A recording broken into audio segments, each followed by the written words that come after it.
Hello everyone, मैं हूं सौरभ सिंह और मैं आप सभी का स्वागत करता हूं अपने चैनल स्टेनो एक्सप्रेस में। यह हमारा पॉलिटी का थर्ड वीडियो है।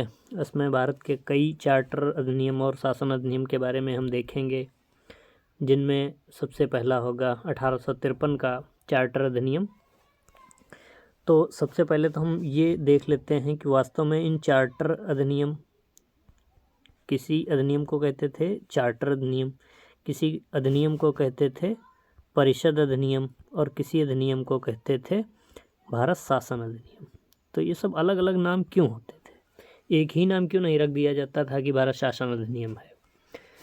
तो इसकी मुख्य बात यह है कि चार्टर नियम उसे कहते थे स्पेशली जिसमें ज़्यादा से ज़्यादा व्यवस्थाएं जो होती थी, वो जब अधिनियम ब्रिटिश संसद से पास होता था तो स्पेशली वो चार्टर के लिए होता था। अब चार्टर क्या होता था, ऐसे हम समझते हैं। जब ब्रिटिश ईस्ट इंडिया कंपनी 1600 ईस्वी में बनती है, उसे लगभग 100 व्यापारी मिलकर बनाते हैं।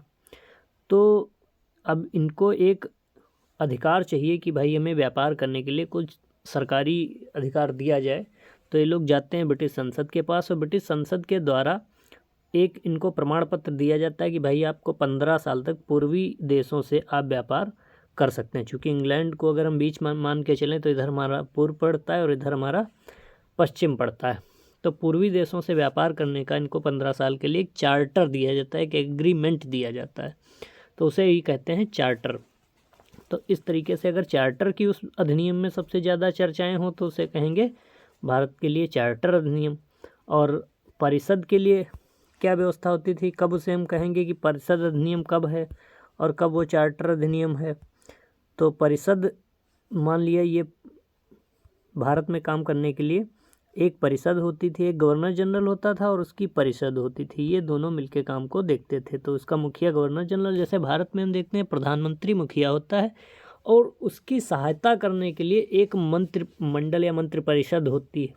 उसी तरीके से उस समय प्रधानमंत्री की तरीके से गवर्नर जनरल था जो सारे कार्य देखता था, और उसकी मदद करने के लिए मंत्रियों की तरह ये एक परिषद हुआ करती थे जो सारे प्रशासनिक, राजस्व संबंधी और कानून यानी विधायी कार्य जिनमें कानून बनाए जाते थे वो ये सारे लोग मिलके देखते थे। तो अगर कोई अधिनियम ब्रिटिश संसद से पास होता था और वह उसमें सबसे ज़्यादा चेंजेस परिषद से रिलेटेड ज़्यादातर बातें होती थी तो उसका नाम पड़ जाता था भारत परिषद अधिनियम। इस नाम से वहाँ की संसद में वो पास होता था। अब आगे बढ़ते हैं, भारत शासन अधिनियम। तो अगर कोई अधिनियम ऐसा पास होता था ब्रिटिश संसद में कि उसमें ज़्यादा से ज़्यादा व्यवस्थाएं जो होती थीं वो भारत के शासन से संबंधित होती थी, भारत के शासन को बदलने, मॉडिफाई करने या उसमें कोई चेंजेस लाने के लिए या उसमें कुछ सुधार करने के लिए, कुछ परिवर्तन करने के लिए ज़्यादातर चीज़ें होती थी, तो उसे कहते थे भारत शासन अधिनियम। तो अब तो आप समझ ही गए होंगे कि जैसा कि नाम हम देख पा रहे हैं 1853 का है ये चार्टर एक्ट। तो अब आपको समझ जाना चाहिए इसका मतलब क्या हुआ। ब्रिटिश ईस्ट इंडिया कंपनी का जो चार्टर है, जो उनका व्यापार करने का एग्रीमेंट है, वो ख़त्म हो रहा होगा और उसे आगे बढ़ाने के लिए 1853 का चार्टर लाया गया। अब इस अधिनियम की मुख्य व्यवस्थाएं देखते हैं, इस अधिनियम में क्या क्या व्यवस्थाएं थीं। तो सबसे पहले इसकी जो मुख्य व्यवस्थाएं थीं तो उनमें हम देखते हैं। सबसे पहले तो पहली व्यवस्था क्या हुई, पहली व्यवस्था ये की गई कि जो गवर्नर जनरल था और गवर्नर जनरल के साथ काम में उसकी सहायता के देने के लिए मंत्रियों की तरीके, जैसे हमने बताया कि मंत्रियों की तरीके से होती थी एक परिषद। अब इस परिषद में 6 सदस्य और जोड़ दिए। अब ये 6 सदस्य जो जोड़े गए, इनको ज़्यादा अधिकार नहीं दिया गया, इनको सिर्फ कानून बनाने का अधिकार इनको इनके साथ। अब ये सारे लोग मिलके कानून बनाएंगे, लेकिन जब बात प्रशासन की आएगी तो ये 6 लोग प्रशासन के उसमें काम नहीं देखेंगे, तो वही पुराना काम चलता रहेगा। यानी अगर हम मोटे मोटे तौर पर देखें तो जो काम था वो 2 भागों में बांट दिया गया। एक तो है विधि संबंधी कार्य यानी विधायी कार्य, और दूसरा है प्रशासनिक कार्य। अब ये दोनों कार्य बांट दिए गए, तो बांटने से ये दोनों कार्य अलग अलग हो गए। यानी जो गवर्नर जनरल, उसकी परिषद थी, गवर्नर जनरल था और उसकी परिषद थी। अब ये लोग मिलके जो हैं ये लोग कानून बनाएंगे, सारे लोग प्लस इसमें 6 लोग वो भी, ये सारे लोग जो हैं विधि बनाएंगे। तो विधायी कार्य इनके पास हो गए और प्रशासन सिर्फ वही लोग करेंगे जो गवर्नर जनरल था और उसकी परिषद। इस तरीके से प्रशासनिक कार्य और विधायी कार्य अलग अलग कर दिए गए। अब इनकी तुलना हम आसानी से कर सकते हैं भारत के उस व्यवस्था से कर सकते हैं जिसमें हमारी संसद होती है और संसद में जो कानून बनाने की पावर होती है वो पूरी संसद के पास होती है। अब कानून तो पूरी संसद बना सकती, जितने भी इसमें एमपी जो गए हुए हैं वो सारे, चाहे वो लोकसभा के हों राज्यसभा, उनको सबको कानून बनाने का अधिकार मिलता है। यानी विधायी कार्य इन सबके पास है, लेकिन जो कार्यपालिका वाले पावर हैं, जो कार्य करने के पावर हैं, प्रशासन के जो पावर हैं, वो सिर्फ और सिर्फ कार्यपालिका इसमें से जो मंत्री चुने जाते हैं सिर्फ उन्हीं के पास हैं। उसी तरीके से इसमें व्यवस्था की गई कि जो गवर्नर जनरल उसकी परिषद थी वो प्रशासनिक कार्य तो देखेंगे लेकिन कानून बनाने में अब सारे लोग काम करेंगे। इसके द्वारा एक व्यवस्था और की गई। वो व्यवस्था क्या थी? वो व्यवस्था ये थी कि इसमें स्थानीय प्रतिनिधित्व शुरू किया गया। स्थानीय, क्योंकि इसमें जो 6 लोग जोड़े गए वो कहाँ कहाँ से थे? एक तो तीनों प्रेसिडेंसी से एक लोग। तीनों प्रेसिडेंसी कौन कौन सी थी? अगर वो तीनों देखें तो एक तो हमारी हो गई कलकत्ता, दूसरी हो गई हमारी बम्बई और तीसरी हमारी हो गई मद्रास। तो ये तीनों जो प्रेसिडेंसी थी अंग्रेज़ों ने जो बनाई थी, ये हमारी हो गई बम्बई, उसके अलावा ये हमारी हो गई कलकत्ता और ये हमारी हो गई ये हमारी मद्रास और ये हो गई कलकत्ता। तो इन तीनों प्रेसिडेंसी से एक बंदा हो गया। उसके अलावा एक जो यहाँ पे होगा, एक यहाँ पे उत्तर पश्चिमी सीमा प्रांत जिसे आधुनिक यूपी कहते हैं, वो चौथा हो गया। तो एक तो हमारा हो गया यूपी से और 2 जो हैं, एक सुप्रीम कोर्ट का मुख्य न्यायाधीश और उसके अलावा एक उसमें का अन्य न्यायाधीश काम आएगा। तो ये 6 लोग जो हैं, इससे विभिन्न स्थानों से लोग केंद्र में चुन के आने लगे। इसका मतलब स्थानीय प्रतिनिधित्व भी प्राप्त होने लगा। तो पहली चीज़ पे हमने पहले पॉइंट पे डिस्कस कर लिया। दूसरी जो बात थी वो हम इसमें देख सकते हैं। दूसरा पॉइंट देखते हैं, वो क्या था? दूसरा पॉइंट था सिविल सेवा। सिविल सेवा यानी ICS, इम्पीरियल सिविल सर्विसेज। तो जैसे वर्तमान में UPSC है, SSC है, इस तरीके से उस टाइम में जो सिविल सेवक होते थे, जो कर्मचारी होते थे सरकारी, उस सरकारी कर्मचारियों की नौकरियों के लिए जो भर्ती होती थी वो खुली नहीं होती थी, वो बंद होती थी। अब इसे बंद कैसे कहेंगे? क्योंकि वो सिर्फ अंग्रेज़ों के लिए होती थी। अंग्रेज़ों के अलावा यूरोपियों के लिए भी होती थी, लेकिन भारतीयों को उसमें भाग लेने के लिए उसमें भेदभाव किया जाता था, चमड़ी, रंग, इन सब के आधार पर, धार्मिक आधार पर। लेकिन इस बार खुली प्रतियोगिता कर दी गई, ओपन कंपटीशन कर दी गई कि अब चलिए भाई खुली प्रतियोगिता कर दी जाती है। कोई भी अंग्रेज हो, चाहे भारतीय हो, चाहे वो काला हो, चाहे गोरा हो, चाहे कैसा भी हो, सारे लोग भाग ले सकते हैं। कोई भी अपनी प्रतिभा के दम पे भारत में सिविल सेवक बन सकता है, सरकारी कर्मचारी बन सकता है।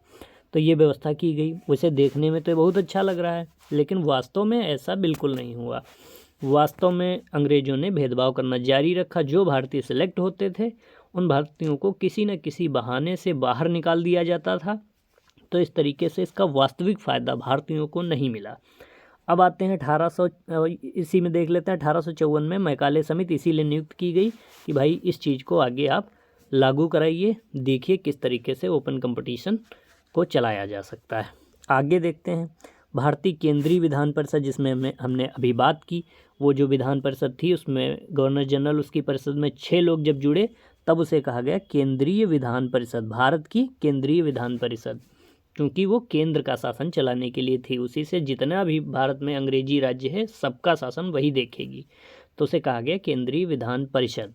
तो केंद्रीय विधान परिषद में स्थानीय प्रतिनिधित्व वो तो मैं आपको बता ही चुका हूँ।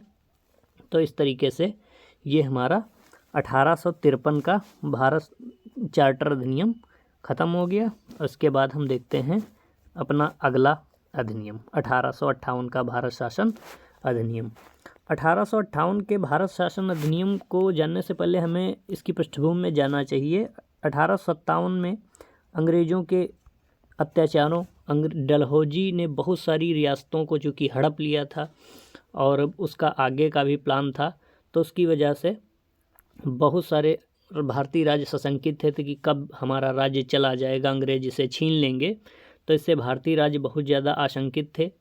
तो आगे चल के फिर उन्होंने 1857 में एक बहुत बड़ा विद्रोह किया, और उसके बारे में आप जानते होंगे। उस विद्रोह में झांसी की रानी और तात्या टोपे, कुंवर सिंह, बहुत सारे लोगों ने उसमें भाग लिया और भारत को आज़ाद कराने के लिए एक ज़ोरदार लड़ाई लड़ी, लेकिन वो असफल रहे दुर्भाग्य से। लेकिन यहाँ पे अंग्रेजी जो राज्य था उसकी जड़ें हिल गईं।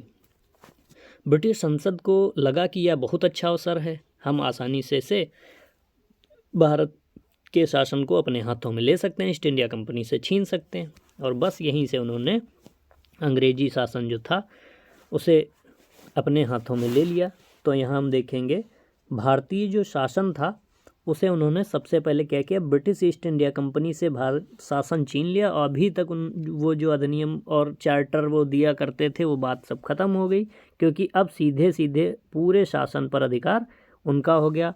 चाहे वो राजस्व हो, चाहे वो न्यायपालिका हो, चाहे वो शासन हो, चाहे कोई भी व्यवस्था हो, यानी पूर्ण रूप से भारतीय शासन अंग्रेजी संसद ने अपने हाथ में ले लिया। और कहा गया कि वहाँ किसका शासन है, क्राउन या ताज का शासन। ताज अर्थात वहाँ के सम्राट या साम्राज्ञी, चूँकि उस समय विक्टोरिया साम्राज्ञी थी, इसलिए महारानी विक्टोरिया का शासन वहाँ पे स्थापित हो गया। अब चूँकि उस समय जो शासन चलाने के लिए व्यवस्था थी वो थी गवर्नर जनरल और उसकी परिषद। तो उस गवर्नर जनरल की परिषद तो उसी तरीके से रहेगी, बस उसका नाम बदल दिया गया। गवर्नर जनरल का नाम वायसराय। वायसराय का शाब्दिक अर्थ होता है प्रतिनिधि, यानी आप किसी की तरफ से शासन कर रहे हैं। तो वायसराय किसकी तरफ से शासन कर रहा था, वायसराय क्राउन की तरफ से शासन कर, यानी भाई वहाँ के राजा की तरफ से ये यहाँ पे शासन कर रहे हैं, राजा या रानी की तरफ से। तो उस समय जो गवर्नर जनरल था उसका नाम बदल कर वायसराय हो गया। कैनिंग चूँकि उस समय गवर्नर जनरल था, तो वही भारत का प्रथम वायसराय बनने का सौभाग्य उसको प्राप्त हुआ। तो इस तरीके से जो शासन था वो ब्रिटिश शासन संसद के हाथ में आ गया। उसके अलावा जो कोर्ट ऑफ डायरेक्टर्स और बोर्ड ऑफ कंट्रोल थे उनकी व्यवस्थाएं जो हैं वो समाप्त कर दी गई, क्योंकि अब इनकी आवश्यकता ही नहीं रह गई। कि कोर्ट ऑफ डायरेक्टर्स में कंपनी के लोग थे, तो जब कंपनी का शासन ही ख़त्म तो ये ख़त्म, और जब कंपनी का शासन ख़त्म तो कंपनी को कंट्रोल करने के लिए बोर्ड ऑफ कंट्रोल की भी कोई ज़रूरत नहीं, तो ये भी ख़त्म। अब इनकी जगह पे ये व्यवस्था ख़त्म कर दी गई। अब ब्रिटेन, चूँकि ये दोनों व्यवस्थाएं ब्रिटेन में थीं, तो ब्रिटेन में क्या व्यवस्था की जाएगी। तो ब्रिटेन की संसद का चूँकि अधिकार हो गया भारतीय शासन पे, तो ब्रिटेन की संसद में एक मंत्री जो था अलग से बनाया गया। वो होता था भारत मंत्री या भारत सचिव। यह एक कैबिनेट मंत्री होता था, वहाँ की संसद के प्रति उत्तरदायी होता था। यानी कोई भी अगर सवाल पूछेगा भारत से संबंधित, तो संसद में, ब्रिटिश संसद में कौन जवाब देगा इसका, भारत सचिव या भारत मंत्री भी इसे कहते थे। और चूँकि यह अकेला इतना सारा कार्यभार नहीं संभाल सकता था, इसलिए इसकी सहायता के लिए 15 सदस्यों की एक परिषद स्थापित की गई। लेकिन यह इनकी बातें मानने के लिए बाध्य नहीं था। ये सिर्फ परामर्श, ये लोग अपनी सलाह इसको दे सकते थे, सिर्फ परामर्श दे सकते थे। इस परिषद की बातों को मानने के लिए भारत सचिव कतई भी बाध्य नहीं था।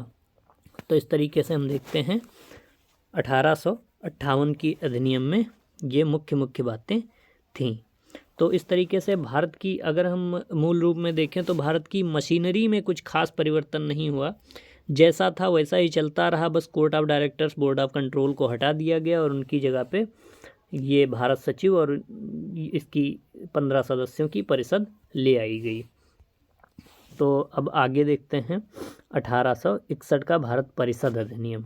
तो जैसा कि मैंने आपको शुरू में ही बताया है, परिषद अधिनियम से ही आपको समझ जाना चाहिए कि यह भारत की जो परिषद थी इसमें क्या क्या व्यवस्था हुई और किस तरीके से परिषद के लिए ही अधिनियम लाया गया था। अभी आपने देखा कि भारत की केंद्रीय परिषद जो थी उसमें कई लोगों की एंट्री होगी। तो चूँकि 6 लोगों की एंट्री पहले भी हो चुकी है, तो अब देखिए इसमें यहाँ पे परिषद का विस्तार और किया गया, थोड़ा और बड़ा किया गया। देखेंगे आप कि इसी तरीके से परिषद धीरे धीरे बढ़ती चली जाएगी, उसमें एंट्री होती रहेगी। फिर धीरे धीरे जैसे यहाँ पे परिषद बनी है वैसे ही राज्यों में भी परिषद बनेगी, तब द्वैध शासन आएगा। और धीरे धीरे विकेंद्रीकरण की शुरुआत होगी। विकेंद्रीकरण का मतलब ये होता है जैसे यहाँ पे केंद्र है और अलग अलग राज्य हैं। तो अगर केंद्रीकरण क्या होता है, अगर इन राज्यों से पावर लेके और सेंटर को दे दी जाए, केंद्र को पावर दे दी जाए, तो ये कहते हैं केंद्रीकरण। और इसी का उल्टा अगर इस केंद्र से पावर छीन के इन राज्यों को बांट दी जाए तो वो होता है विकेंद्रीकरण। तो इस तरीके से विकेंद्रीकरण की प्रक्रिया की शुरुआत होती है। 1773 के रेगुलेटिंग एक्ट से केंद्रीकरण की शुरुआत हो चुकी थी और धीरे धीरे पावर्स लेके केंद्र को दिए जा रहे थे, केंद्र की पावर बढ़ाई जा रही थी। लेकिन अब केंद्र की पावर छीन के धीरे धीरे राज्यों को दी जा रही है, कमिश्नरेट को दी जा रही है, जो प्रेसिडेंसी उनको दिया जा रहा है, सारे जो प्रांत हैं उनको दिया जा रहा है। तो इस तरीके से चूँकि ये बहुत बड़ी व्यवस्था हो चुकी है, भारत में शासन करना इतना आसान नहीं है, सिर्फ केंद्र के लिए इतना सब देखना, इसलिए धीरे धीरे उन्होंने अपने शासन के अधिकार बांटने शुरू कर दिए। विकेंद्रीकरण की शुरुआत होती है। विकेंद्रीकरण के लिए यहाँ पे भारतीयों की एंट्री भी होती है। लेकिन एक बात आप हमेशा ध्यान रखिएगा, भारतीयों की एंट्री तो उन्होंने दे दी थी, लेकिन भारतीयों को उसमें कोई अधिकार नहीं मिलते हैं। वो सिर्फ उसमें बहस कर सकते हैं, सवाल पूछ सकते हैं, सिर्फ यही कर सकते हैं, लेकिन उनको एंट्री नहीं मिलती है। ये सिर्फ नाम की एंट्री होती है। अब देखते हैं विकेंद्रीकरण की शुरुआत में सबसे बढ़िया पॉइंट, यहाँ से विधान परिषदों का गठन होता है। विधान परिषदें, जिस तरीके से केंद्र में एक विधान परिषद थी, देखा था हमने कि गवर्नर जनरल है, उसकी परिषद है, उसमें 6 लोग और जोड़े गए। इसमें इस बार में 1861 में भारतीयों को भी उसमें एंट्री दे दी गई, उसका आकार बड़ा हो गया।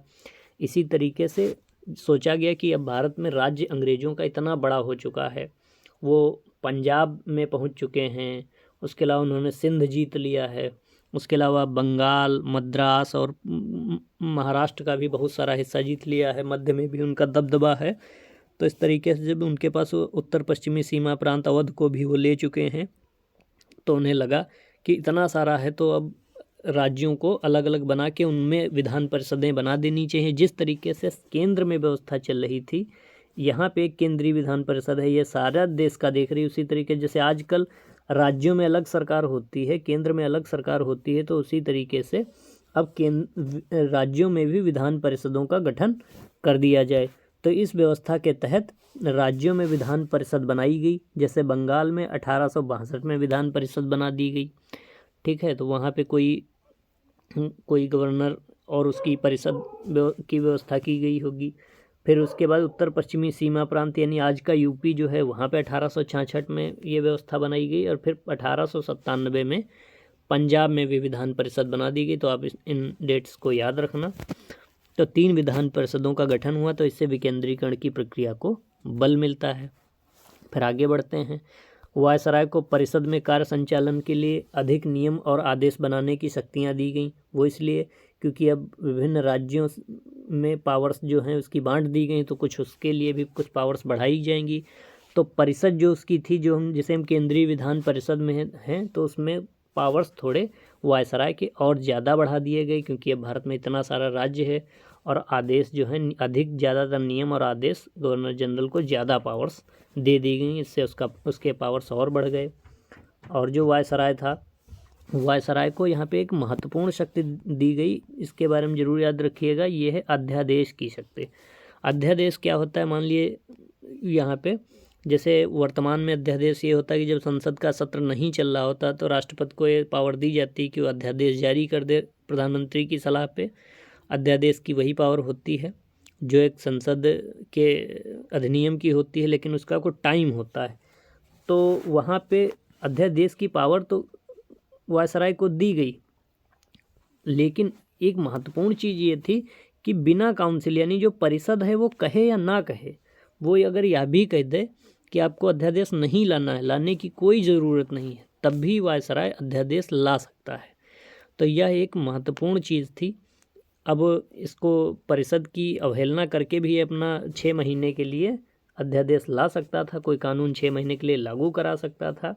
तो एक अध्यादेश की जो पावर है, यह एक महत्वपूर्ण शक्ति है जो गवर्नर जनरल को इसके माध्यम से दी गई। तो इस तरीके से हमने आज 1853 के चार्टर अधिनियम, 1858 के भारत शासन अधिनियम और 1861 के भारत परिषद अधिनियम, तीनों को देखा।